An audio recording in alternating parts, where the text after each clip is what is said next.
नमस्कार दोस्तों, मैं आपका एस्ट्रोलॉजर और गाइड ग्रह मुश्तरका सीरीज़ में स्वागत करता हूं। हमारा जो ऑलरेडी एक टॉपिक चल रहा है बृहस्पति और शनि, उसी को मैं इस वीडियो में आगे बढ़ाता हूं। लाल किताब 1941 में क्या लिखा हुआ है वो मैं आपको बताता हूं। लाल किताब 1941 पेज 231।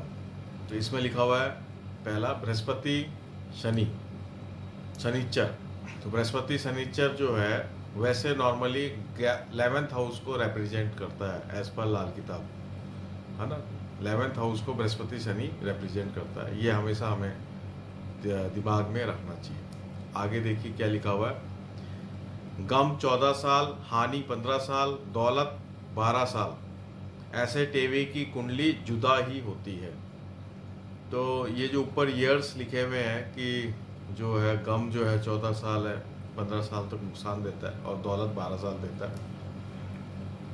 ये जो लाइन है इसको अभी डिकोड करना क्या अभी बाकी है, क्योंकि ये जहाँ भी इस तरह की लाइनें लिखी हुई हैं लाल किताब में, उसका प्रॉपर यूटिलाइज कैसे करें, इसको हम कैसे यूज़ करें, ये अभी भी इसमें डिकोड होना बाकी है। जब हम ग्रामर पोर्शन करेंगे तो ये शायद हो सकता है उस टाइम प्रॉपरली डिकोड हो जाए।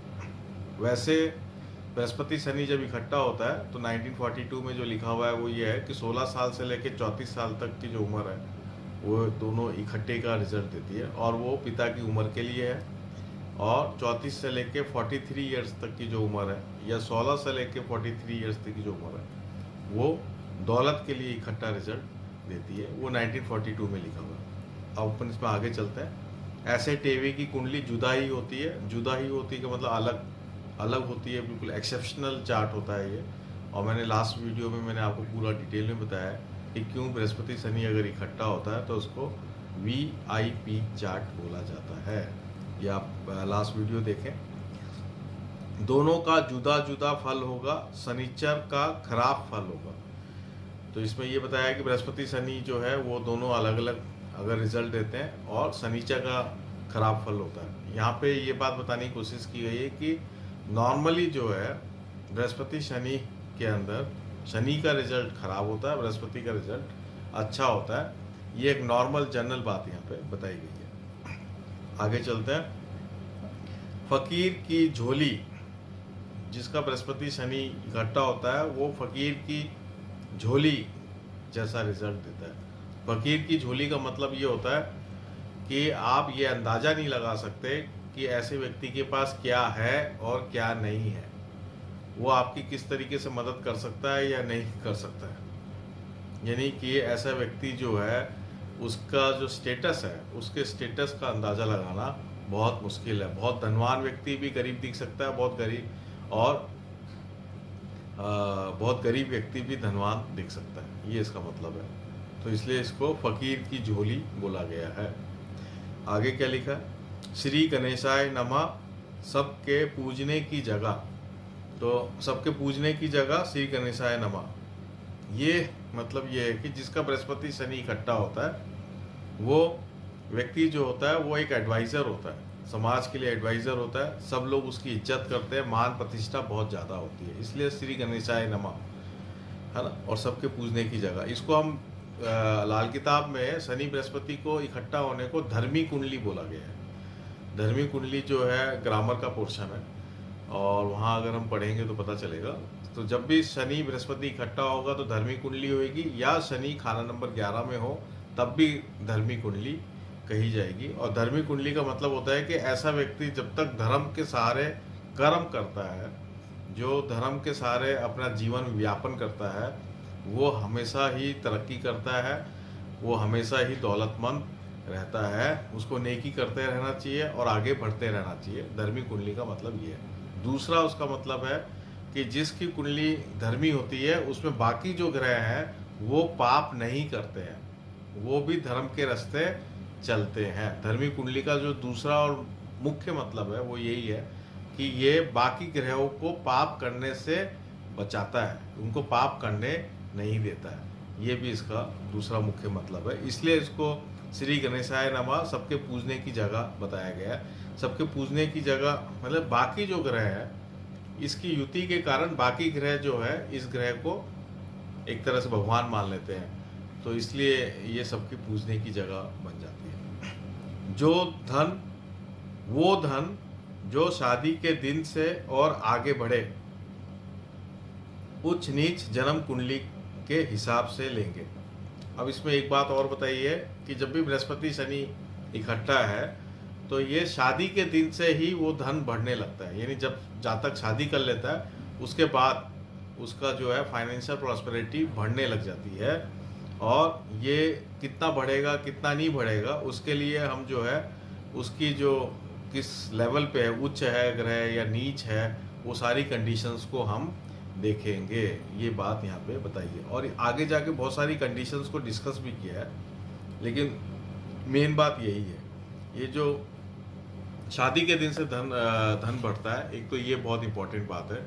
ये बात आप इसमें नोट कर लें कि जब भी बृहस्पति शनि इकट्ठा होगा तो शादी के बाद ही प्रॉस्पेरिटी आएगी। आगे चलते हैं। जब दोनों हर तरह से अकेले हों और उसमें किसी भी और का असर शामिल ना हो रहा हो, यानी कि दोनों ग्रह बिल्कुल अकेले अकेले हों और दूसरे घर का असर लाल किताब की ग्रामर के अनुसार शामिल नहीं हो रहा हो, है ना। तो ये एक बहुत अपने आप में बहुत बड़ी कंडीशन है।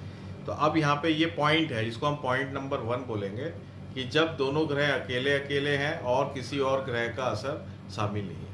देखिए, जैसे ही बृहस्पति में सूर्य चंद्रमा मंगल नेक का असर शामिल होता है तो बृहस्पति अच्छा हो जाता है। ये एक जनरल लाल किताब का नियम है, ठीक है। तो यहाँ पे ये बात बताई गई है कि दोनों ग्रह जो है, दोनों ग्रह बिल्कुल इंडिपेंडेंट है, अलग अलग है, उसमें किसी भी ग्रह का दूसरे ग्रह का असर शामिल नहीं है। ऐसे केस के अंदर ये पॉइंट नंबर 1 है। उसके अंदर अब सब पॉइंट नंबर 1 का सब पॉइंट नंबर 1 क्या लिखा हुआ है, दोनों में से कोई एक तख्त का मालिक खाना नंबर 1 में और दूसरा राशिफल बृहस्पति 6, 7 और शनिचर 3, 6, 9 में का हो तो धन रेखा होगी, बशर्ते है कि दोनों में से कोई नीच घर का ना हो। शनिचर खाना नंबर 1 में नीच होगा, बृहस्पति खाना नंबर 10 में नीच होगा, और तमाम मुलालिफत पर भी सोना ही सोना पैदा होगा। शर्त सिर्फ अपनी ही किस्मत पर शाकिर रहने की होगी। अब यहाँ पे जो बात बताई है वो ये बताई है कि अगर दोनों ग्रह इंडिपेंडेंट है और किसी भी दूसरे ग्रह का असर अगर इसमें शामिल नहीं है, जो पॉइंट नंबर 1 है उसका सब पॉइंट नंबर ए, अलिफ का मतलब यहाँ हम सब पॉइंट नंबर ए ले रहे हैं कि दोनों में से कोई भी ग्रह खाना नंबर 1 में आ जाए, बृहस्पति खाना नंबर 1 में आ जाए या शनि खाना नंबर 1 में आ जाए, और दूसरा ग्रह जो है राशिफल का, यानी बृहस्पति खाना नंबर 1 में हो तो शनि 3, 6, 9 में हो, या शनि खाना नंबर 1 में हो तो बृहस्पति 6 और 7 में हो, या बृहस्पति 6, 7 और शनिचर 3, 6, 9 में ये भी हो। इसकी भी हम पोजीशन को ले सकते हैं, ये आप लोग वेरीफाई करें। ऐसी स्थिति के अंदर क्या होगा कि धन रेखा होगी, धन रेखा होगी। देखिए, धन रेखा जब भी होगी, इसमें एक बात ऊपर बताई गई है कि शादी के दिन से ही बरकत होती है, ठीक है। तो यहाँ धन रेखा जो इसमें बताई गई है वो मेरे हिसाब से शुक्र पर्वत पे है कि एक रेखा, ये जो शुक्र पर्वत है, तो ये नीचे यहाँ से कोई रेखा सीधी आती हुई, यहाँ से कोई रेखा जो ऊर्ध रेखा है, ऊर्ध रेखा से कोई रेखा अंदर में सीधी आती हुई और एकदम अंगूठे के नीचे आ जाए या इस साइड में आ जाए, इस पर्वत को काटते हुए इधर आ जाए, ये जो रेखा है इसको धन रेखा बोलते हैं। तो ये आप हाथ में भी चेक कर सकते हैं, यहाँ पे इन्होंने कंडीशंस दी हैं। कंडीशंस तो थोड़ी कंफ्यूजन रख सकती है, लेकिन आप हाथ में भी चेक कर सकते हैं, तो उसको धन रेखा बताया गया। तो ऐसा व्यक्ति के साथ क्या होगा, इसमें एक जो इसमें पॉइंट नंबर ए में क्या लिखा हुआ है कि इसमें शर्त ये है कि शनिचर नीच का नहीं होना चाहिए, बृहस्पति नीच का नहीं होना चाहिए। उसके लिए दूसरा पॉइंट है, पॉइंट नंबर 2, वो बाद में हम पढ़ेंगे। तो अगर बृहस्पति राशिफल का है और शनि भी राशिफल का है और ये दोनों में से एक खाना नंबर 1 में है, तो फिर ऐसा व्यक्ति जो है धन रेखा होगी उसके हाथ में, और वो तमाम मुखालिफत का मतलब तमाम ऑपोजिशन, तमाम मुसीबत, दूसरे ऑपोजिशन को सहने के बाद भी वो आदमी तरक्की पे तरक्की करता जाएगा, सोना पे सोना उसकी बरकत होती रहेगी, सोना ही सोना पैदा करेगा। बस उसको एक बात का ध्यान रखना है कि उसको अपने हाथों से बृहस्पति और शनि को खराब नहीं करना, अपने कर्मों से। यानी कि कर्मों से कैसे खराब होगा? अगर शनि व्यक्ति जो है, शनि कब खराब होता है? जब आदमी शराबखोरी में आ जाए, चरित्रहीन हो जाए। जो भी शनि की हमने और सारी इतनी सारी जो बताई है निशानियाँ खराब होने की, वो अगर वो फॉलो करने लग जाए तो शनि खराब हो जाएगा। और बृहस्पति कब खराब होगा? जब बृहस्पति दान लेना शुरू कर दे, मुफ्त का माल खाना शुरू कर दे, तो बृहस्पति खराब हो जाएगा। तो ये दोनों चीज़ से बचना है, ये 100% इससे बचना है। तो व्यक्ति सोना पे सोना पैदा करेगा ही करेगा। और साथ में कैसा स्वभाव रखना है? अपनी किस्मत पर शाकिर रहने की होगी। शाकिर का मतलब होता है ऐसा व्यक्ति को थैंकफुल ग्रेटिट्यूड होना चाहिए उसके अंदर, दूसरों के प्रति धन्यवाद देने वाला होना चाहिए, अहंकारी नहीं होना चाहिए। तो ऐसा व्यक्ति दूसरे को धन्यवाद दे, आभार मानने वाला हो, थैंकफुलनेस हो उसके अंदर, और ये योग बना हो। दोनों अलग अलग अपनी पोजीशन में, दो ग्रह अपनी पोजीशन में, स्ट्रांग पोजीशन में हो, तो ऐसे व्यक्ति जो है सोने पे सोना पैदा करते हैं। ये बहुत बड़ा राजयोग यहाँ पे बताई गई है, और उसमें अपने अपने अपने हाथों से उसको ये खराब नहीं करना है। तो ये एक प्रकार से धर्मी कुंडली का भी रिजल्ट बताया गया है कि जो धर्मी कुंडली में भी यही होता है कि ऐसे व्यक्ति को अपने हाथों से, कर्मों से दोनों ग्रहों का रिजल्ट खराब नहीं करना है। अब आगे चलते हैं पॉइंट नंबर बी। बे का मतलब पॉइंट नंबर बी, कि दोनों ग्रह जो है अलग अलग है और किसी ग्रह का असर शामिल नहीं है। तो ऐसी हालत में कोई भी नीच का हो तो मुस्तरका बरकत होगी। यानी कि अगर पॉइंट नंबर बी में क्या लिखा है कि दोनों ग्रह अलग अलग है, लेकिन एक नीच का है और एक पावरफुल है, ये बात यहाँ पे बताइए। ऐसी हालत में कोई भी नीच का हो तो मुस्तरका बरकत होगी। एक अंधा दूसरा कोड़ी, फिर भी हमायारा दोजक हमायारा बहिष्ठ होगा। हमायारा दोजक और हमायारा बहिष्ठ होगा, ये एक मुहावरा है। यानी कि एक इसका हिंदी मुहावरा ऐसा भी है, राम ने मिलाई जोड़ी, एक अंधा एक कोड़ी, एक ये भी मुहावरा है। उसी तरह का ये सिंपल मुहावरा पंजाबी में है कि ऐसा व्यक्ति जिसका एक ग्रह अच्छा और एक ग्रह खराब हो। और पॉइंट नंबर जो हमारा 1 है उसका, तो उसमें फिर ऐसा व्यक्ति क्या है कि दुख सुख में, यानी कि एक ग्रह दूसरे ग्रह की मदद करेगा, दोनों एक साथ ही रिजल्ट देंगे। दोनों ग्रह जो है एक दूसरे की मदद करेंगे। जैसे एक अंधा और दूसरा कोढ़ी आपस में एक दूसरे की मदद करके जीवन यापन कर लेते हैं, वैसी स्थिति रहेगी। अब पॉइंट नंबर सी में क्या लिखा है? अगर बृहस्पति रद्दी हो और शनिचर उम्दा हो तो लोहे की तलवार तमाम मंदी हवा को दुरुस्त कर लेगी। लेकिन अगर बृहस्पति उम्दा हो और शनिचर रद्दी हो तो शख्स दूसरों के लिए लोहे को पारस का काम देगा, मगर खुद के लिए जहमत और मंदा। अब यहाँ पे एक बात बताइए कि अगर बृहस्पति खराब है कुंडली में, मान लीजिए बृहस्पति रद्दी है, यहाँ रद्दी का मतलब केवल नीच का नहीं बताया, रद्दी का मतलब किसी भी कारण से बृहस्पति कुंडली में खराब है। खासकर बृहस्पति 7 नंबर 6 नंबर ये जो राशिफल का भी होता है, ये खराब भी होता है। तो यहाँ पे और शनिचर की स्थिति बहुत अच्छी है, तो ऐसा व्यक्ति क्या करेगा कि अपने कर्मों से अपना भाग्य लिख लेगा। भाग्य तो खराब है, बृहस्पति खराब होने का मतलब यही है कि उसका भाग्य साथ नहीं दे रहा। बृहस्पति 2 जहानों का मालिक है, तो 2 जहानों का मालिक जो है, जो हवाई ताकत है, वो उसको नहीं मिल रही है।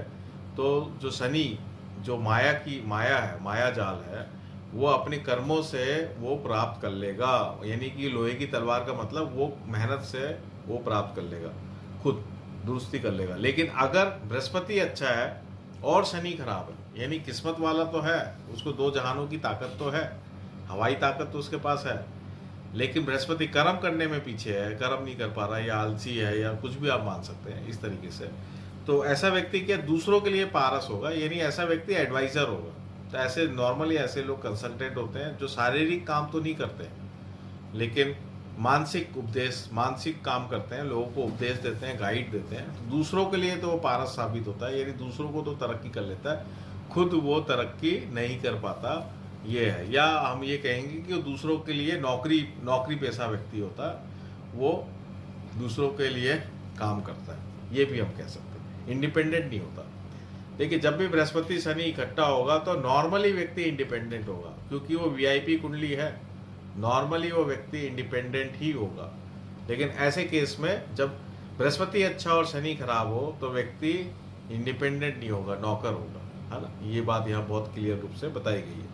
अब पॉइंट नंबर डी में आ जाते हैं। ये बिल्कुल अलग पॉइंट लिखा है। यहाँ पे क्या लिखा है, जब दोनों ही साथी हो और सूरज राजा होवे। अब यहाँ पे कंडीशन बदल गई है। पहला कंडीशन ये थी फर्स्ट टाइम में कि बृहस्पति और शनि जो है दोनों अलग अलग घर में है और दोनों जो है इंडिपेंडेंट है, किसी ग्रह का असर शामिल नहीं है। लेकिन अब यहाँ पे क्या है, दोनों ही साथी हो, यानी बृहस्पति और शनि आपस में साथी ग्रह हो। साथी ग्रह की जो डेफिनेशन है वो हमें ग्रामर से लेनी पड़ेगी। पहला तो युति, अगर दोनों एक साथ हैं तो भी साथी कहलाते हैं। इसके अलावा दोनों एक दूसरे के जड़ में हैं तो भी साथी कहलाते हैं। और भी बहुत जो ग्रामर का जो पोर्शन है वहाँ से आप ले सकते हैं। तो अगर दोनों ग्रह साथी ग्रह हैं, यानी दोनों, अभी आप मिनिमम ले लें, मिनिमम कंडीशन ये है कि दोनों अगर इकट्ठे हैं और सूरज खाना नंबर 1 में है, यानी कि खाना नंबर 1 में सूरज आ जाए। सूरज है वो पक्की कुंडली में, नेटल चार्ट में या वर्षफल की कुंडली में कहीं भी आ जाए, तो उसका क्या रिजल्ट आएगा आप देखिए।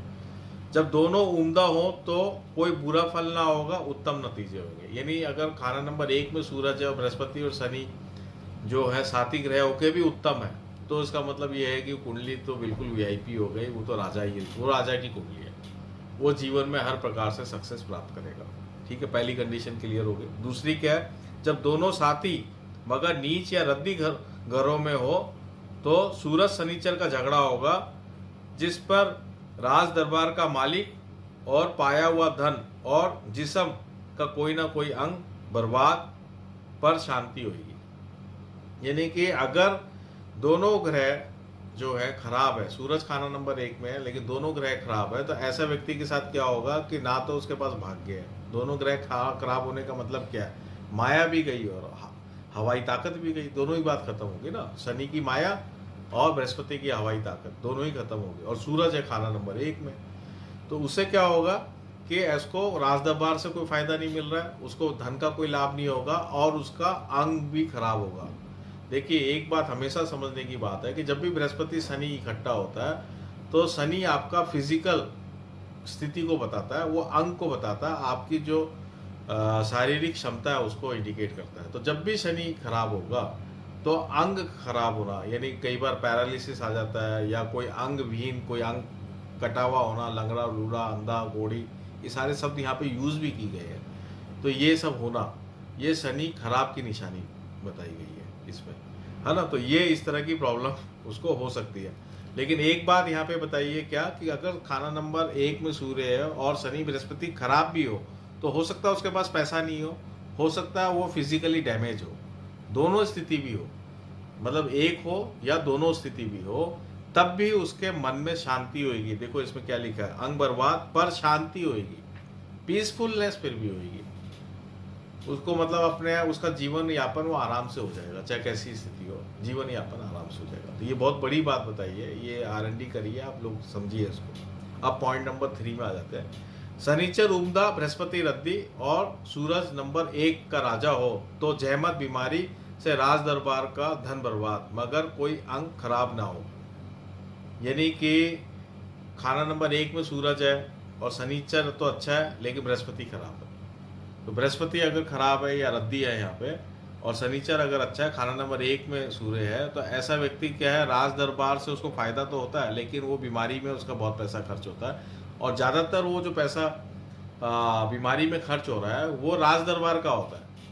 यानी कि वो जैसे आज के टाइम में जो भी आदमी जो है गवर्नमेंट के एम्प्लॉयज़ हैं, तो उनको गवर्नमेंट सुविधा देती है कि अगर वो बीमार हो जाए तो गवर्नमेंट उसका इलाज कराती है। तो वो इस तरह की बात यहाँ पे बताई गई है। एक और दूसरी बात यहाँ पे सेफ्टी ये बताई गई है कि ऐसा व्यक्ति का अंग खराब नहीं होता, बीमारी पे तो पैसा खर्च होता रहेगा लेकिन जो फिजिकल अंग है वो कोई खराब नहीं होगा, जिसकी संभावनाएं बहुत होती है। बृहस्पति शनि इकट्ठा होने से अंग खराब होने की संभावना बहुत होती है, लेकिन ऐसे केस में, इस केस में नहीं होगा जब सूरज खाना नंबर 1 में हो, बृहस्पति रद्दी और शनि उम्दा हो। अब अपन पॉइंट नंबर 4 में, लास्ट पॉइंट पे आ जाते हैं।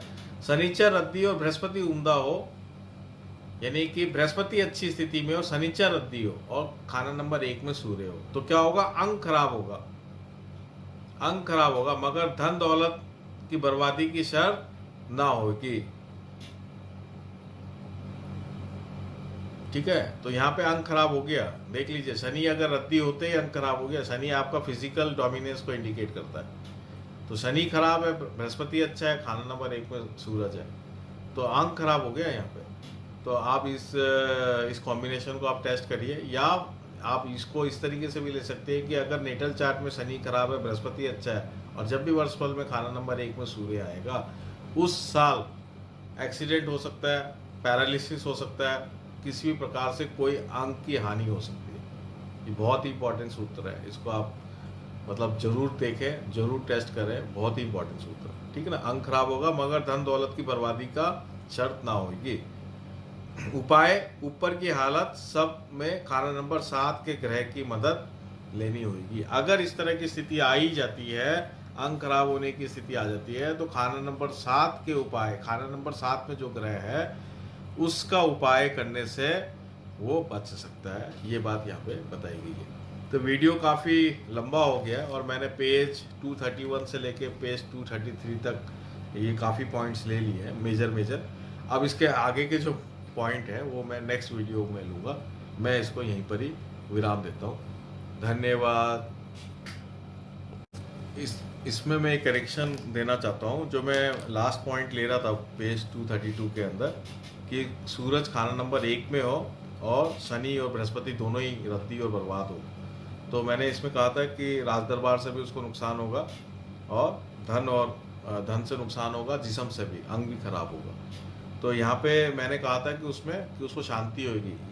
ये गलत मैंने कह दिया, वहाँ मेरा करेक्शन है, उसको शांति नहीं होगी। यहाँ पे ये बात बताइए कि वो हर तरीके से वो तबाह हो जाएगा। जब भी सूरज खाना नंबर 1 में है तो शनि कहीं भी हो तो शनि सूरज का झगड़ा हो जाएगा, राइट। और बृहस्पति भी रद्दी है, शनि भी रद्दी है, सूरज शनि से झगड़ा भी कर रहा है, तो वो हर तरीके से बर्बाद हो जाएगा। उसको किसी भी तरीके से कोई सहायता नहीं मिलेगी। और इसमें लिखा है अंग बर्बाद कर शांति होगी, यानी कि उसको फिजिकल डैमेज करके ये जो खराब योग है तब ये योग शांत होगा, है ना। तो कोई भी किसी भी प्रकार से शांति नहीं होगी। धन्यवाद।